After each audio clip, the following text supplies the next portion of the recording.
has evolved into one of rap's most prolific and biggest stars in the game. With over 40 million monthly listeners and hit songs like No Role Models, Wet Dreams, and Middle Child, it's clear that he's completely downloaded a formula to never miss. However, it wasn't always that way. Before Never. becoming the superstar Nah, that he is today, he yeah. was a struggling artist trying to find his identity and create a hit single. In the process, he lost his direction and conformed to the industry standards. More importantly, he disappointed one of his biggest childhood idols along the way. Hi, I'm Luesta. I create weekly video documentaries of things I'm into. Today, we're going to break down how J. Cole almost completely destroyed this legendary rapper's reputation at one point in his career, and the response that Nas gave to help him save face. But before getting into the reasons J. Cole disappointed his idol, it's super important to everybody know this understand part just though. how tough his journey to the top was, as it plays a critical role in the story. Jermaine Lamar Cole, born in Frankfurt, Germany, faced a challenging upbringing. His father, an American soldier, left his mother,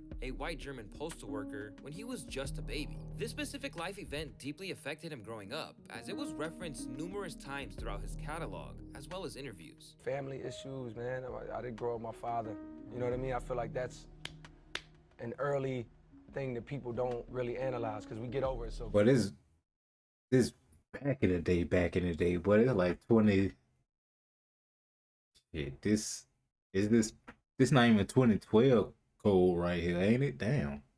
Cause nah, I don't even know. Is that 2012 Cole? In your life, it's like it just becomes normal. But that's the ultimate attachment. That's Because I think his hair, he had a lot more hair after this. Ultimately, that's there. You know what I mean? As a result of being abandoned by his father, Cole's mom took him and his older brother under her wing and relocated to Fayetteville, North Carolina, which he often refers to as the Ville in his music. Cole, is you crazy that some big boots to fill? Yeah, straight out the Ville and the shoes fit well. Seen heaven, seen hell. This city was strongly connected to the military, where they resided in trailer parks and faced financial hardships. When describing what it was like to live in the city, Cole said it was looked at as the worst, most crime-ridden, and dangerous city in the state. To go outside of the city and tell someone you're from Fayetteville, it's like, oh shit. Uh-oh, that's the reputation. However, around the 5th or 6th grade, J. Cole's life took a turn for the better when his mother remarried a man in the army. This marriage brought a positive change as the family moved to a more comfortable and better quality of life in a new residence located on Forest Hills Drive, which would later serve as the inspiration and title for J. Cole's third album. Oh, I didn't know. I ain't gonna lie. I did not know she got remarried and he had a stepdad. I ain't know that part. I swear to you, she grew up. What you call it? Not grew up. He grew up with no daddy type shit. I swear to you. Album. Me and my brother shared a room, and when we got here, this gave me the ability to close the door. When I got my own room, I could do things like zone out to the music I wanted to hear. I could do things like rap in front of the mirror, and no. Nigga, fuck that nigga. You can beat your dick. That's the at that age, man, nigga. You trying to beat your meat. Nobody's looking, and I don't feel crazy. Fuck that nigga. You trying to beat your meat at that age. I could do things like sit in my own thoughts and write my raps, and that's when I became way more introspective. This is the house that Cole lived in for about 7 years of his life, from age 11 to age 18. And Cole expressed in an interview with Vice that it was here where he started rapping, made his first beat, had his first girlfriend, job, and overall experienced most of his childhood. Immersing himself in the world of hip-hop, J. Cole became a devoted student of the genre. First, he spent his teenage years learning how to make beats after his mom bought him an 808 drum machine with the little money they had. And I had to figure out how to use this, and that's when I started making my own beats, writing my own songs. It all started on this machine right here. And while we know that he also harbored ambitions of making it to the league, it was the allure of the pen that was the strongest for him, as he began studying the greats of hip-hop. Tell me right now, who's your top 5? I mean, it circulates the same people, but it's hard because it's really like 6 or 7. So Pac off the top, out the gate, Nas, Big, Jay, and then that slot right there is like Eminem's, Andre. Listed as one of his favorite rappers of all time, Cole remembered how hearing Nas' sophomore record. See, I got a problem with this, but I don't because he older. What, J. Cole like 30 or something.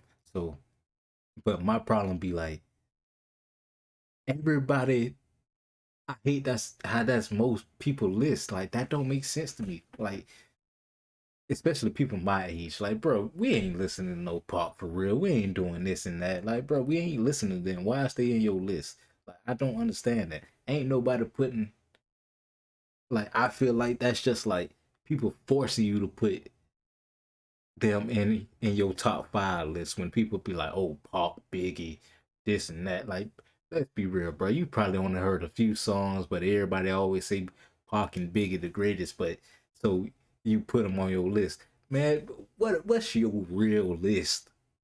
I hate when people's my age, around my age, be like, oh yeah, Pac, Biggie, and all them, bro. They was dead before you was even fucking alive. Like, let's be real, bro. Like, ain't no disrespect to them, but like, come on. Them boys was not a, like, we ain't grow. I damn sure didn't grow up listening to no Pac and Biggie. I'm gonna be real. I grew up on Boosie and Webby. I ain't grew up on in Lil Wayne and fucking Jeezy and all that. I grew up on them. I ain't grow up on no Pac and Biggie. I ain't heard not one song for real by them besides Hail Mary, and that was because of movies. Like, come on now. It was written was a creative turning point Like, in his life, claiming that when he heard the song "I Gave You Power" was the moment he realized Nas Yeah. was one of the greatest rappers to What ever would live. Nas do? How you like me now? I go blow, it's that shit that moves crowds, making every ghetto foul. He even once tweeted how he would literally print out the lyrics to this song and hang them up on his wall. That he used to play the song Undying Love every day because he saw it as a novel. And taking a look at some of his earlier work, the influence Nas had on his sound is pretty clear. What goes around comes around. What goes up must come down. You up now, but you'll get yours somehow. Damn, that don't even Some way, sound shape, like or J. form. Cole. Revenge is coming. No way to escape the storm. So let's be honest. While many aspiring rappers dream of achieving success in the music industry, the harsh reality is that only a few manage to actually break through. Thankfully, J. Cole was completely aware of this fact and understood that relying solely on making music to earn a living might not be a viable option. So instead, he made a conscious decision to prioritize getting an education and creating a backup plan for his future. Instead of getting involved in the streets like most did in the dangerous city that surrounded him, he kept his head in the books and graduated high school with a 4.2 GPA in 2003, which How the led fuck to you the got a greatest 0.2? opportunity What yet, the a fuck? scholarship at St. What's a John's 0.2? University, which is located in New York. I left my city, I left town. I went to another place that I didn't know anybody. I met kids from all over and developed relationships, and I learned so much more, and I grew, and there's more experiences over here that are unique to me and a bunch of kids out there that are in school or went to school that the average rap story that we know about came from the hood, had to sell drugs, you know, which is, I respect those stories because these are my friends too. These are their stories, but I'm bringing something else. While everything was seemingly going great for J. Cole, a lot happened back home when he left for university. For one, his mother's marriage unfortunately ended, leaving her unable to sustain their home on Forest Hills Drive. As a result, the house was foreclosed upon. Tragically, following the separation, Cole's mother fell into a state of addiction to crack cocaine, influenced by a new romantic partner. Yeah, I never thought I'd see my mama on that shit, man. It's fucking with her body, now she's sick dead. So this only gave J. Damn, Cole more man, fuel to damn. make it out the horrible situation he was placed in since birth. She remarries a stepfather who me and my brother don't like. We hate this guy. He's like, and I just feel like that void and her relationship with him. That's weird with families. It's like when your mother remarries, there's a whole new love that's given to like a new man as the kids sit around like, and we don't know it at the time. I answered that by like going in my room and I'm not gonna lie, boy. His brother look white as hell. Yeah, damn. Boy, goddamn, boy, he light as hell, boy. But that he just light skinned. God damn. Yeah, boy, red. He ain't got no melanin over there. like It just saying skipped it myself, with all my the brother J. answered Cole. in his own And way. J. Cole When I ain't look even back that. and maybe those are the things that Yeah. led to like,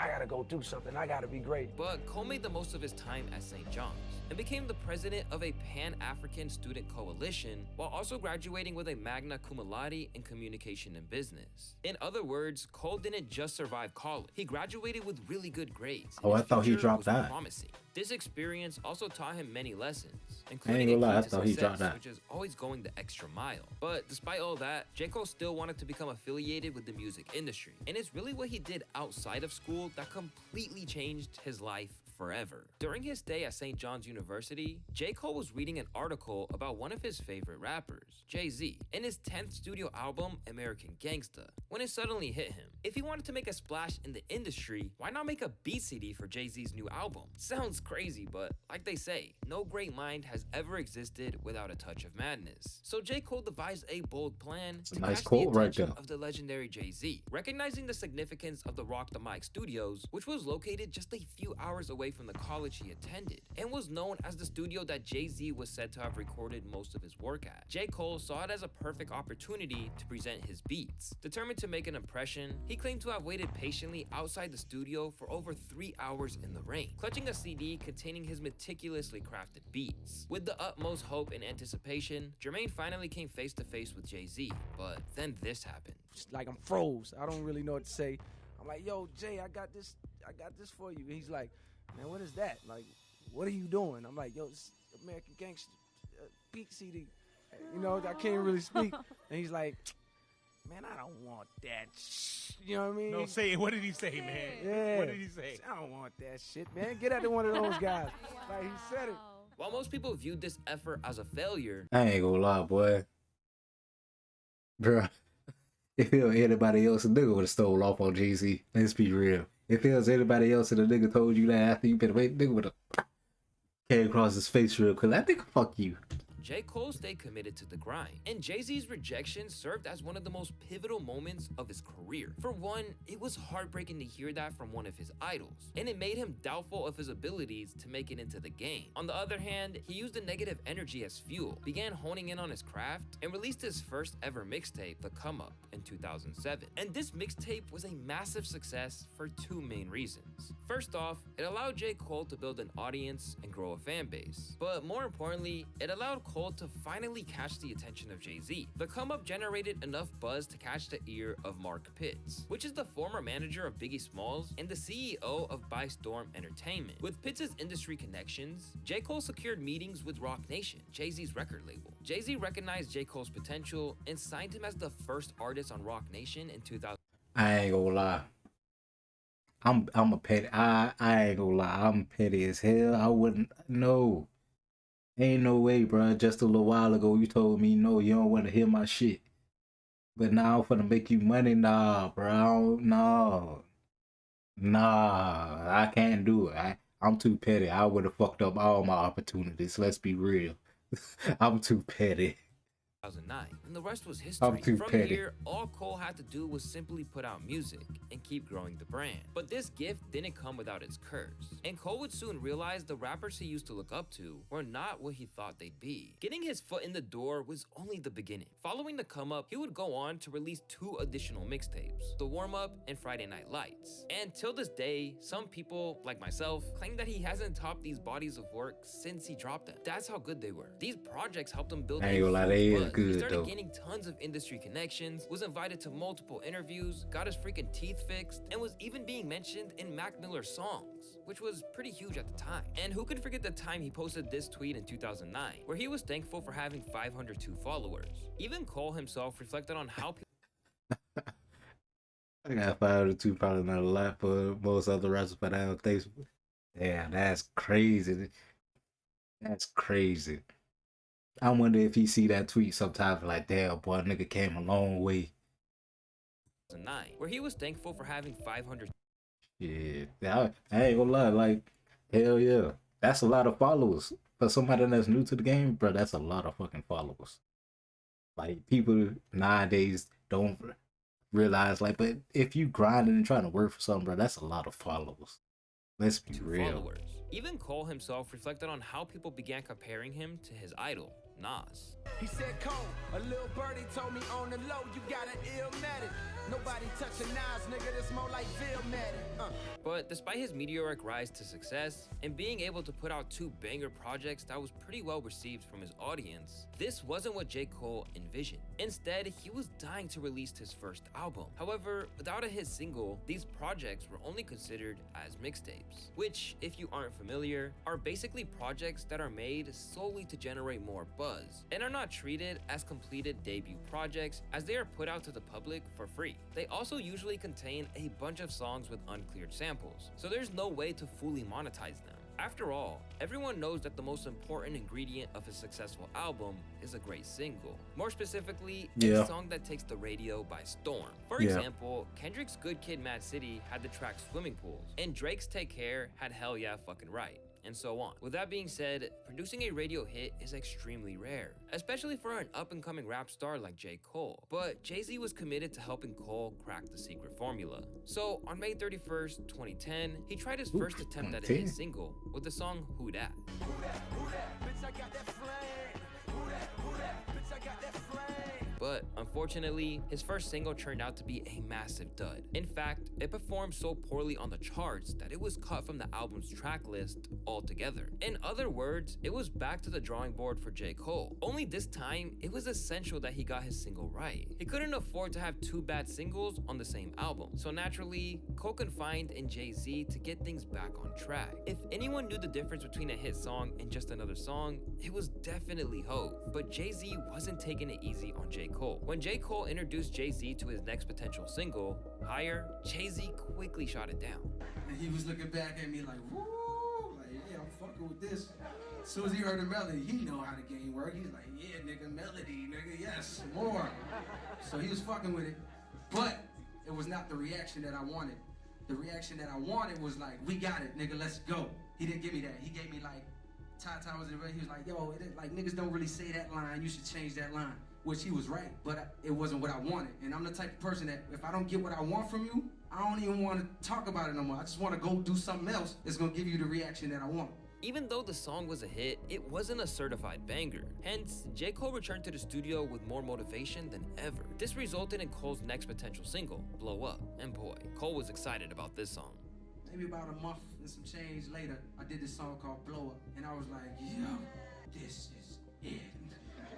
But despite his excitement, Jay-Z told him that there was still something missing from the song. The opinion did not sit well with Cole. At this point, it had been about a year since his mixtape The Warm Up, so naturally, fans were starting to get impatient. In their minds, they had no idea how hard J. Cole was actually working. But fortunately, Cole didn't let the outside noise affect his work. He continued working on his next single with hopes that it would be the one. Fast forward 2 months later, and this time, J. Cole knew he had the one. Called Can't Get Enough, Cole was confident that this song was the real deal. It was Now, a banger. It was up to Jay-Z to confirm what he was It already was a thinking. banger. So I press play. It and was this a nigga's banger. like- It's like, yo, I'm not saying this is the one, because he learned his lesson. I'm not saying this is the one, but it's exactly what I was talking about. So finally, here it was. The perfect song at Yeah, last. that's a Or banger. At least it was the perfect song until J. Cole decided to change it up. And this is where he ran into some trouble. But I was like, nah, I want him to rap it. I really pictured Trey Songz rapping that hook. I should have just shut the fuck up and just let him sing the hook how it originally was. Because once I told Jay what I saw, he was like, nah, I think it loses his hit potential like that. And the Christmas break was coming. And if y'all know the industry, it shuts down right around like after Thanksgiving, it's a wrap. And we was hitting that time period. Jay kind of lost steam on the joint. I ain't strike while the iron's hot. So now I'm fucked. I'm a year and a half out from warm up with no album to my name. I've been doing interviews for a year about my album. Just when it seemed like J. Cole finally caught his big break, everything came tumbling down. It was now 9 months since the warm-up, and Cole knew his time was running out. That said, the next 6 months were even worse. As Cole continued 6 to write months? music, he Damn. became more and more absorbed in his mental state. His songs became more depressing, and it became less likely that he would strike gold. However, I don't have a single, and the next 6 months of my life was like literally hell, which is what this album kind of is about. Going through hell, trying to make it to heaven. Going through a depression, trying to make it to happiness. You know what I mean? And this is a large part of it. Next 6 months of my life, I was making some of the worst, most uninspired music of my life. Up until this point, it's all been a journey of fun. But just as all hope seemed lost, Cole found hope in an unexpected place. One night I was in this hotel room after a show, and I was listening to College Dropout, as I do. And on the worst song on that album, which is my favorite album, so I'm not dissing, but on the worst song on that album, Workout Plan, I heard the shit that I had been hearing for like however many years, 8 years now, but I heard it different as a producer. Like, oh shit, did I just hear that nigga go, I want to see you work out for me. Do, do, do, do, do, do. Fire, My nigga. producer mind instantly was like, oh shit, no, I already know what I'm gonna do. Ran, grabbed my laptop, looped it up, made a rough version of the beat right there. in the hotel room. By the time I got back to New York, a few days later, I had Workout. And thus, the song Workout was created. It was a banger. It was a banger. Right. You can throw that song on with anybody, and ain't nobody gonna say turn this shit off or nothing. It did what it was supposed to do. Even if Nas wasn't fucking with it, it did what it was supposed to do, my boy. So he came, man, fuck that, bro. That song did what it was supposed to do. Come on, bro. Come on, bro. Even Jay-Z Nigga, approved the single this time around. Now, it was just a waiting game to see how the song performed. Although it didn't take long before it became a vast success. Following the release, Workout made its way all the way to number 13 on the Billboard Hot 100. After countless hours and tons of perseverance, it seemed like all Still of a fire J. Cole's song. hard work Even though he don't really paid fuck off. with it, However, it's still a it wasn't fire all song. sunshine and rainbows. Shortly after the release, J. Cole received a phone call from his mentor and world-famous producer, No ID, during which No ID reveals some devastating news to J. Cole. And he's like, yo, I'm gonna tell you the truth. He's like, I'm gonna tell you the truth, man. I was in the studio with Nas, and we was talking about you, man. And he was like, yo, why did he do that? Why did he put out that song? Don't he know he's the one? For reference, this wasn't just some average Joe's opinion. This was coming from the rap legend himself, Nas, widely regarded as one of the greatest rappers to ever live, and arguably dropped one of the greatest hip-hop albums of all time. He is, but bro, no, I can't. He's supposed to know how the rap game go. You know you need a hit single like that, bro. You know he just getting his foot in the water. You know he need that little radio hit to even be in the game, to be the one. Like, see, that's the part I ain't never really fuck with. Cause you know how the game go. Like, you supposed to be like, all right, he needed that right there to even get into the game for real. Like, you can't just aim back in the day when you can do whatever the fuck you want. Probably you couldn't do probably what the fuck you want, but still. Like, you had to follow some rules with this shit. Like, I just ain't fuck with that part. Illmatic. I get how J. Cole feel, but I Disappointed just the ain't person he fuck with once that. Idolized, listened to his songs every day, and the exact artist who he admittedly studied his craft to create a blueprint for his own sound musically. So naturally, J. Cole wasn't happy that Nas called him out. There's very few greats that I studied and I still continue to study, and Nas is obviously one of them. It's obvious. I really had his lyrics printed on my wall. They used to have a site, it was called Ola. Original hip hop lyrics, whatever. Somebody know. And then you print them out. So I would print these joints out and I would print them up and hang them up on the wall. Let that sink in for a second. The same guy whose lyrics were literally on J. Cole's walls is now roasting his songs. Obviously, you can imagine how Cole was feeling at that moment. And Nas wasn't the only one saying things like this. A lot of his core fan base began to see him as a sellout, saying things like, I was a big J. Cole fan until he made whack radio music. Nigga, please. Man, fuck y'all, nigga. That was a banger. It was a good song. It put him on the map. Like, he had to do what he had to do to get on the map, bro. Y'all just want people to stay underground and shit. Like, no, bro. But rather than keeping his emotions to himself, he felt the need to express his pain and disappointment. Hence, on June 18th, 2013, the song Let Nas Down was born. My heart sunk to my stomach, I can't believe I let Nas down. I got defensive on the phone, resentment was in my tone. While the song isn't J. Cole's most popular song, I it fuck may with go it. down as one of his more deeper and vulnerable Yeah, I cuts. fuck with In the that. song, he acknowledges all of the ups and downs from the past 2 years of his life. In the first verse, he raps, Hove asking where's the record that the radio could play, and I was striking out for months. Ninth inning, feeling fear. Jeter under pressure, made the biggest hit of my career. In other words, Cole was recapping his struggle to come up with his first hit single, and the pressure he felt from the label and fans who were eagerly waiting for a single. Before J. Cole then goes on to rap, Dion called me when it dropped, sounding sad but sincere. Told me Nas heard your single and he hate that shit. Said you the one, yo, why you make that shit? in addition, Cole would also call out Nas for being hypocritical for the fact that he too, at one point, conformed to the industry standards and made radio records, like the song titled You Owe Me. I couldn't help but think that maybe I had made a mistake. I mean, you owe me, dog. I thought that you could relate. But believe it or not, Cole didn't intend to shed Nas in a negative light. Instead, he just wanted to pour out his heart to his fans and help Nas understand the gravity of the situation. The song is amazing as well, and the production was on point. And it's arguably the best song on the entire album if we're keeping it above. Yeah, I fuck despite with it. shedding I ain't Nas gonna in a lie. negative I light, do. Cole is also expressing his admiration for I him. fuck with that After song. all, he isn't blaming Nas for his opinion, he's just disappointed. But the million-dollar question still remains. How did Nas feel about the song? Cause, let's face it, he probably lost a lot of fans for critiquing Cole's hard work and successful single. But contrary to popular belief, Nas wasn't upset with the song. In fact, he actually enjoyed it and respected J. Cole for speaking the truth. Soon afterward, Nas responded with his own remix of the song, titled Made Nas Proud. And shortly after did a collab with Cole on Vibe magazine to squash the beef up. Radio records are needed. I just wanted to bring the warning, global warming to that cold world you was breathing. That's some advice I never got. If I don't sell another record, I just steady rock. He also gave J. Cole his own shout out on social media. In a Twitter post from June 22nd, 2013, Nas stated, "You made me proud, man." Since then, he's also doubled down on his stance. In 2021, he even went as far as to compare J. Cole to notable rappers such as himself, Biggie, and Jay-Z. Shoulda did that remix verse on Gimme the Loot for Biggie. Me, Jay, and Frank White is like Cole, Drizzy, and Kid. This proves once and for all that Nas is a big fan of J. Cole. But sometimes being someone's biggest fan also means to be their biggest critic. However, it is always good to speak your mind. Or are there specific times and places for constructive criticism? I'm gonna let you guys be the judge of that. Either way, Nas and J. Cole will forever go down as two rap icons who wear their hearts on their sleeve. But if you like stories like this, you'll definitely like the last video I made on the screen. Till next time, guys, make sure you like and subscribe and comment what I should talk about next.